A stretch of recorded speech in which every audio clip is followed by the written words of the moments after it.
much, Sonal, Professor Joshi, Kulkarni Joshi, for that elaborate introduction. It's a great pleasure to have been invited to speak to AsiaTEFL, although I'm not strictly speaking a TEFL scholar, I'm more a sociolinguist. Nevertheless, on the kind invitation of Professor Mohanty, I thought it would be good to connect with the interests of sociolinguistics and of English language teaching. So I'm going to present a short PowerPoint. Before I do so, I need some help here. Should I call up my PowerPoint first or go to share screen first? I never remember. Should I go to share screen or to PowerPoint first? So open your PowerPoint first, keep it open, and then go to the share screen and choose the PowerPoint that you want to share, sir. But when I've done this, I can't. All right, so it doesn't matter. Just share your screen. Wait. Allow Sonal Kulkarni Joshi to do. Sandesha, please allow. Hello, sir. Yeah. Yeah, you just So open, yeah. Okay, this is the screen that I wish to show. So But when please, I do this, I now sir, could you please listen to me once? Yeah. shall I Hello? now go to share screen? Yes. Share screen, and I go to full Click on screen. that. Yes. I'll go to full screen, right? Hmm. Here? No, to this one, I think. So Right? We can see your screen now. Yeah, Yes. that's great. Apologies, I never remember which is which. Go to slideshow from the beginning. Okay, so we are ready to roll. Apologies. Technology and a person with my gray hair are not highly compatible. So I need to move this up so I can read this a bit. My talk is on models of World English shares, but not at a theoretical level. It's more at a kind of a broad historical overview, followed by stray thoughts really on their relevance to the world today and to the English language teaching profession. And a place to begin is something that I'm sure you're all familiar with. The field of World Englishes really took off with the activist work of Braj Kachru in the 1980s. He was not the only model builder of the time. One should give credit to Tom MacArthur, who was founding editor of English Today, and to Manfred Gerlach for his pioneering work in Cologne in Germany.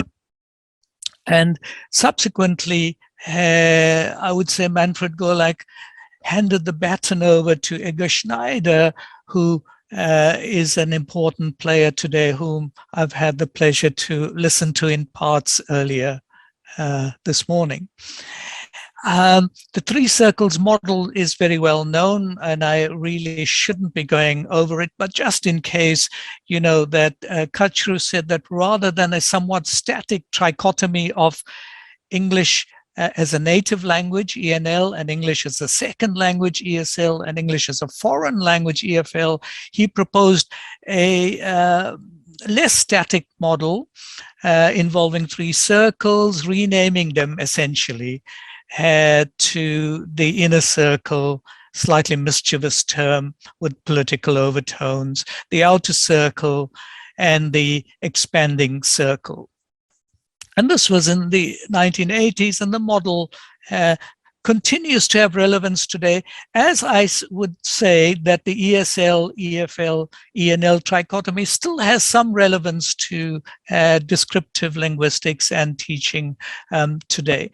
Nevertheless, Edgar Schneider from about 2000 onwards attempted to make Kachru's dynamism even more dynamic by building in a temporal dimension, and he's well known for the model of the times, which proposed 5 stages of the development of English from its kind of establishment in a new terrain to the development of different kinds of norms, whether exonormative, and then endonormative, subsequent political developments and identity, what he calls identity rewritings within a country, resulting in new senses of independence and being, and giving rise to different kinds of Englishes.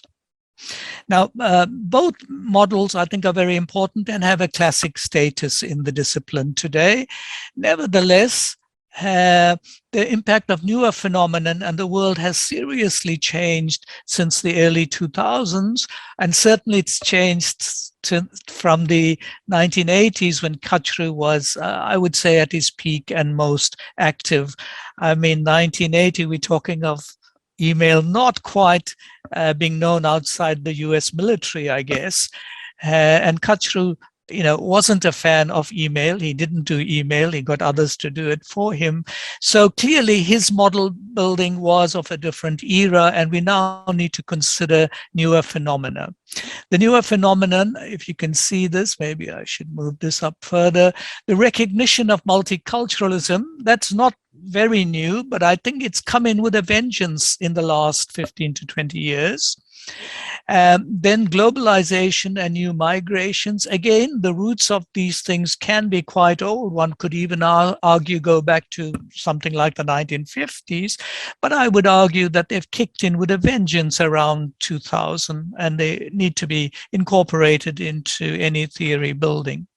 And more so, given the COVID era, given the Donald Trump era, the Black Lives Matter in the USA, and all kinds of parallel movements that preceded it, like the Arab Spring, like the Fees Must Fall and Roads Must Fall movements in South Africa and so on, I think are all powerful factors that have really rendered our models classical and in need of upgrading. Edgar Schneider himself has written about this together with Sarah Buschfeld, his colleague or former student in Germany. From about 2018 onwards, they've been really updating the model, tinkering, they would say more than tinkering, adding substance to it, to be fair, looking at other dynamics. And I'm going to say that in my mind, these three dynamics apply. In terms of theory building, I forgot to say that outside Kachru and outside Schneider are a number of important scholars, many of whom are speaking at this conference, like Ray Hickey. I consider myself to be there, though not primarily as a model builder, but as a contact linguist and a variationist. And I would add the name Salikoko Mufwene, a kind of genetic kind of linguist who is certainly interested in the field. Now, let's look at the first of these themes, the multiculturalism and the naturalization of hybridity. I would say that this is really what's going on the ground. And I'm not going to preach to English language teachers in Asia, but I would invite you to consider the relevance of what the picture I'm building and the extent to which you think it is integratable into a practical and pragmatic program of language teaching and English teaching. Under multiculturalism and the naturalization of hybridity, really, thanks to all the new technologies and the affordances, really, it's becoming unusual to find monolingual discourse anywhere. But to see highly hybrid contexts of usage. And I want to illustrate this from the book Indian English Language and Culture, 2008, Victoria, Australia, and it's a Lonely Planet publication. Now, the Lonely Planet publications, as you possibly know if you've been a tourist, are really pocket editions that cover different countries, parts of countries, languages via phrase book in different languages.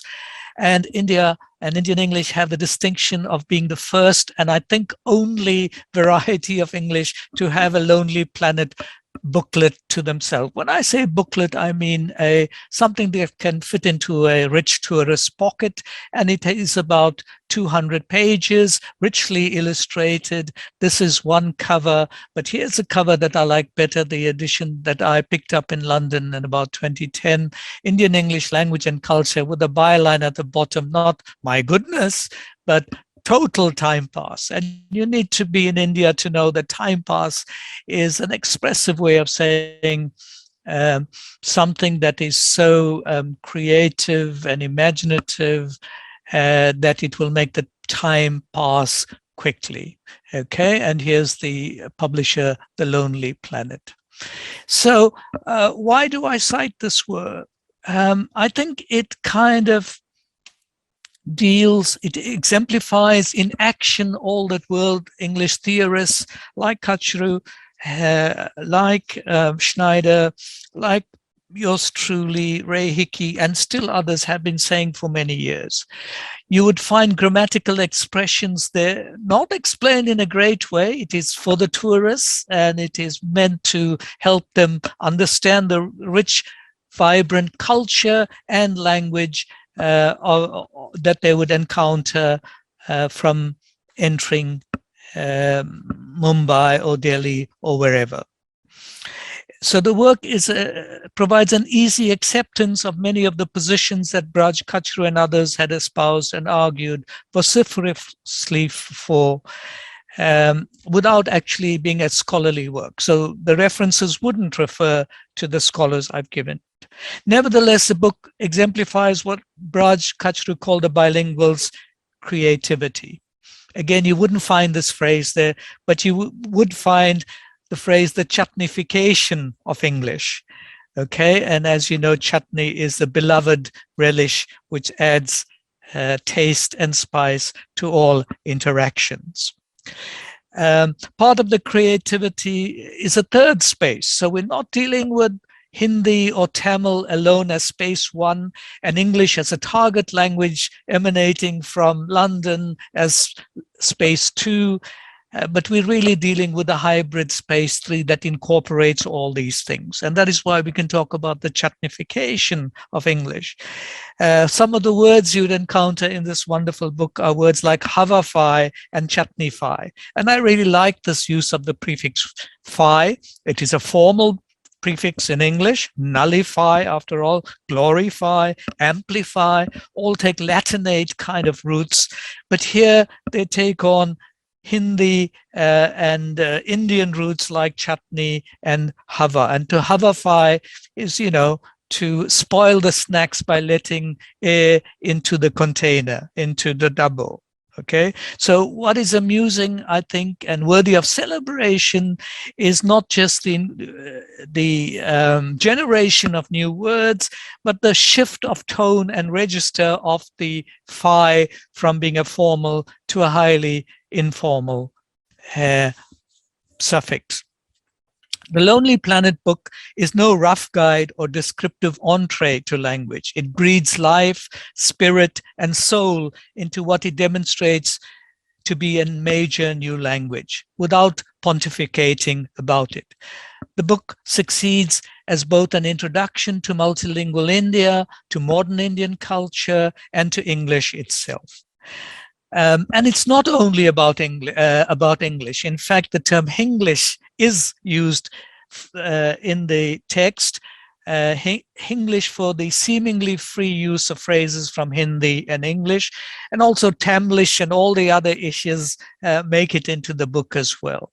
And Hinglish really is a continuum, and this is something I think we need to think about as theorists and practitioners, really what is going on in the 21st century. And it's not just India, but in country after country, in Asia, Africa, and you name it. Okay. So Hinglish is both Hindi as matrix language with switches to English. For example, brain fail ho gaya hai. Somebody's brain has failed. I think you can understand that thanks to the English brain and fail without knowing the ho gaya part of the Hindi, and so on and so forth. But English also refers to English as matrix language with some expressions and terms from the culture of context of India itself. So the communicative context is unmistakable. The Lonely Planet book raises the question of boundaries. Can it be demarcated where English stops and Indian languages begin lexically? The point that the book makes very strongly is that to understand the English of the subcontinent, one needs to know core terms from the local languages. And I'll just conclude here, perhaps my favorite word, and I'd forgotten or perhaps didn't even know that the word cushy, as in a cushy job, a well-paying government cushy position, actually is from Hindi kusi, happy, or kushi in some languages or some varieties of Hindi, happiness. So, there's a lot of the circles, if you like, of colonialism and language and culture come into play here. So let me move on to the next slide. The theme then I said was globalization and new migrations as a second theme, in addition to multiculturalism. And I call this one, Will the Circles Be Unbroken? Some of you might recognize the English folk tune involved there. And here I am saying that in fact, migrations, but also the global power of Asia, China, Japan, Korea, India as well, although in a different sense, because India is more firmly, outer circle ESL, whereas China and Korea were historically EFL expanding circle. But I imagine those circles are being broken by practices from the new centers of power in Asia. The centers of power which can afford to attract thousands and thousands of mother tongue English speakers from London, maybe not New York, Cape Town for sure, and other parts of the world, perhaps India too. And so there's a desire for English in former EFL territories that might, I think, lead to new lectal continua. We've heard of the villages in Korea and China, which are English-speaking villages in which elites, to be honest, are learning. Children of elites are learning from mother tongue speakers who live in the villages. And this must open up new kind of lectal continua from a more indigenous kind of basilect, if you like the term, kind of Asian variety or Korean or Chinese variety, to more acrolectal varieties, but with a vast majority, I guess, in between. I am impressed by the efforts of Koreans who send not only their children abroad to English-speaking territories, if they can afford them, but their mothers too. And the English study mamas, as they are called, the study mamas who accompany their children, really are keen in breaking Kachru's 3 circles. Only time will tell how effective they are, but certainly English is a lot stronger in Asia now than it was 40 years ago. Another strand to this, and this time I'm kind of straddling the circles and looking ahead to the third of my bullet points, and that is about contestation and politics. I must keep an eye on time. This is a book that I picked up a few years ago in Hyderabad, Panchanan would like to know, called English in the Dalit Context. It's edited by Uma, Rani, and Manohar. And I think that the Dalit context is an interesting one and one that will not go away. This book is largely a literary book, so linguists might not make too much of it, but I think for the kind of political pitch that I'm trying to make here, I think the efforts of Dalits go contrary to the efforts of English as a second language in India. The Dalits, as you probably know, would formerly have been called outcasts or members of the lower caste, and I won't go into the politics of naming there. The term somewhat ironically comes from Sanskrit itself, given the kind of opposition to Sanskrit and sometimes the opposition to regional languages and of regional official languages of India. And so in this book makes quite clear the kind of oppositional context in which Dalit activists work in. They look on language as one of the pillars for emancipation, mobility, and progress. They wish to bypass the power of the regional languages, which they associate with the former domination of upper castes and classes. So for World Englishes, we are used to beating T.B. Macaulay with our kind of academic stick, because he was the one who wanted to create a class of brown sahibs and to really create a colonial elite that could be manipulated by the British powers of the time. But here are Dalit activists like Prasad, who writes in this book a short chapter praising Macaulay as the finest rationalist of his time. And that is really, you can see in another context, he might not say the same thing, but really in this kind of oppositional stance to the ruling elite in and intelligentsia and so on in India, he makes this point. And Prasad, as you know, doesn't do things by half. It is he who is famous for erecting a small temple to the mother goddess of English in Uttar Pradesh, in Bankargaon. And the mother goddess of English, the mother goddess personifies English as a woman, makes her a Dalit goddess, thus appropriating a colonial language as a means of decolonization for Dalits from the caste-ridden Indian society. I'm quoting from the introduction. Now, this is a politics of difference. And I think we have to keep it in mind. We don't want a kind of too homogeneous model to say there's an Indian English. Nevertheless, this is really, we're talking about a pedagogy of the formerly oppressed. And it is going to be fraught with contradictions. There are other Dalit activists who are in fact critical of what they call the tall claims of the ideologues of the Englishizing Dalits. The prayers in praise of the goddess who came from London, English, who reigns over computers and is accessible to everyone, are in fact in Hindi. Okay, so there's a degree of contrariness to the language issue that I think we have to pay attention to as academics and applied linguists. Post-colonial contestations continue, and as I say, these are things that were not really dreamed of in Braj Kachru's philosophy, and Braj is now late, of course. And I think even Edgar, as I've said, since 2018, has been arguing fairly strongly that the effects of globalization need to be built into his model. And here I want to spend a few minutes talking about, I hope you'll forgive me, but under COVID, I've been able to indulge in my penchant for watching sport of all kind. In between, I managed to do a little bit of research, though. So my research has been on Sky Sports and World Englishes.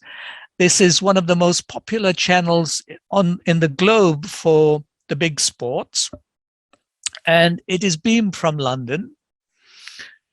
It's interesting to me that the inner circle and outer circle have made a strong presence in the global satellite television stations like Sky Sports. Less so on the BBC, but certainly on Sky Sports. And Sky Sports beams to the UK and USA as well. So this is a means by which the Englishes of the world are becoming present and digestible. People are learning to understand the new Englishes of the world, so that the bylines on satellite TV show new Englishisms thrive. For example, if a football manager is quoted, let's say Pep Guardiola, he is quoted in his original, what I would say is more or less outer circle English. It is not standardized. It is not even much improved. Sometimes I think it is a problem. If I were an outer circle speaker of, let's say, Spanish, and I were a poor Spanish user, I would hope actually that these Spanish television station quoting me would improve my Spanish a little bit. But hey presto, the politics and post-colonial contestations have changed, and very influential football managers are being quoted in their original speech. And this is not to say that only Outer Circle and others people's speeches need of editing. Certainly L1 speakers from Britain, I think sometimes I cringe when their own speech is left unedited. And I hope I'm not sounding prescriptive here. For speech, I would say the speech of Pep Guardiola and above all Jurgen Klopp is excellent and is going to be influential. But I think if we're committing them to the written medium, I would like to see some editing. And Sky Sports has a fan zone call in. People from Nigeria, from Singapore, from Beijing call in and discuss their feelings on the latest soccer results and managers and so on. And to be honest, from Africa myself, sometimes I don't fully understand what someone from Nigeria is saying. Let me say up to 95% intelligibility is great, but I sometimes wonder how others in the studio in London are coping. But to my surprise, it looks like Nigerian English is quite popular and apparently, in my judgment, quite easily understood in the Lion's Den in London. So in soccer interviews, we have the inner and expanding circles meet with a dose of Euro English thanks to the likes of Jurgen Klopp. Outer circle users don't make it into soccer very much. However, they do in the cricket world. So Pakistan, Sri Lanka, India for sure, and other countries, I shouldn't exclude Malaysia even. In cricket commentaries this time, the commentators themselves are L1 speakers from the inner circles or outer circle speakers like Harsha Bogle and so on. And I would say that they have arrived, that their presence is well known, and that I have to say for authenticity in cricket commentary, the best accent is probably not an American accent, but an Australian one, okay? But also an Indian one, or by Indian, I should really say South Asian one, that they carry a degree of authenticity that I think is going to make it very interesting for our models. Now, I just want to check how I'm doing for time. I think I'll have to go a lot quicker here. In the papers that I'm going to refer you to at the end, I look at contestations within the post-colony. Very briefly, as far as South Africa is concerned, we have really the passing of the guard of white rulers, mother tongue speakers of English, or L2 speakers of English with L1 Afrikaans, and the media, the commercial sector and the political sectors have adjusted to a black majority. And so we have a contestation of two kinds of English, a kind of outer circle versus inner circle English. And it is a living contest on a daily basis. Some of it is not acrimonious at all. So the media sector, happily accepts indigenous kinds of English versus globalized kinds of English. The commercial sector via the upmarket advertisements for the banking sector would be in an RP or upmarket South African accent, no longer whites only, but even blacks speak a kind of upmarket crossover variety of English. Whereas more everyday products aimed at the masses are advertised in a distinctly black variety of English. In the political sector, Parliament runs via Black English. I would say that the star of Black English has not waned in South Africa. So very much L2 variety commands a degree of authenticity, to the extent that politicians, Black politicians who speak in a crossover way, a globalized kind of way, a white-oriented kind of way for South Africa, would be chastised by members of the opposition, keen to score political points, admittedly, and would say something like, "Madam Speaker, could you please ask that gentleman to speak like an African?" Okay. And more so, there was a mother tongue speaker, outer circle variety, who corrected a minister of basic education on national television. The minister pronounced the word epitome as epitome, which is standard in indigenous Black English, epitome. And he said light-heartedly, maybe someone should tell the minister or have a word with the minister about the pronunciation of the word epitome. And that created a huge storm that went on for weeks. The guy was suspended from his job. He had to tender an apology before he could get his job back. So here we see a literal contestation of norms. Who is right in a country with a outer circle majority versus a large inner circle group of speakers as well. And so I'm thinking that all models really should be heading towards integrating a lot more on language contact, language variation, and insights from language and power. Where does this leave the EFL teacher? And I'm coming to, this is about my third last slide. Mixing and translanguaging, as it's now starting to be called, although I don't think translanguaging is a good term if it simply is meant to replace code switching and mixing. Translanguaging has a kind of place as a term if it means the experimentation with different languages, even if one doesn't know one of them very well. Then I think it works better than code switching, which presumes that you know the two codes or more codes fairly well. Okay, so translanguaging is something there. So it's a creative process, and sometimes translanguaging is simply code mixing, where the speaker knows the codes fairly well and refuses to keep them apart. And this is what is happening in the social media all the time. And you know, EFL teachers will have to work out, if they haven't already in Asia, to what extent is this a kind of hazard, or to what extent is this an opportunity, so that the opportunity is to teach English while incorporating the local languages to the extent they are possible. And this is what translanguaging started off as a term in inculcating additive bilingualism between Welsh and English in Wales. And I want to ask this question because of this hybridity, because of this contestation of the powers that emanated from the center of the British Empire a century ago, or half a century ago at best. Is this now making the world an easier place, a multicultural, multilingual, code mixing, translanguaging, easy acceptance of diversity in culture and language, an easier place for the TEFL teacher today, or a harder one?